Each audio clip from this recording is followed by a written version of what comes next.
My entitled neighbor stole my dog, so I had her entire house auctioned off. This happened about 2 years ago. I lived in a quiet neighborhood with my German Shepherd, Max. My next-door neighbor was a woman everyone called Mrs. Kana, the definition of an entitled Karen. She acted like she owned the entire block and everyone in it was her servant. The drama started when Mrs. Kana told me that my dog was ruining the aesthetic of her garden and demanded I get rid of him. I laughed and told her to mind her own business. The very next day, Max went missing. I spent hours searching for him, panicked and heartbroken. When I asked Mrs. Kana if she had seen him, she just smirked and said, maybe he just ran away to find some freedom.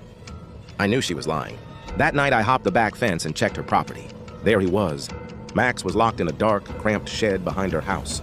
I didn't call the police immediately because I knew she'd find a way to charm her way out of it. Instead, I decided to play the long game. I started digging into her property records. I discovered that a massive portion of her house was built on government-owned land, and she hadn't paid property taxes in over a decade.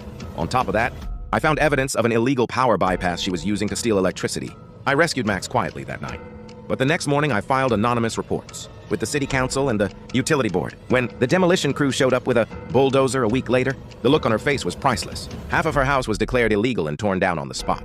Between the massive fines and the back taxes, she went into total financial ruin. Her remaining property was auctioned off to cover her debts. Today, Mrs. Kana lives in a tiny studio apartment across town. Meanwhile, Max and I take our morning walks past her old property, which has now been turned into a beautiful public park. Otro.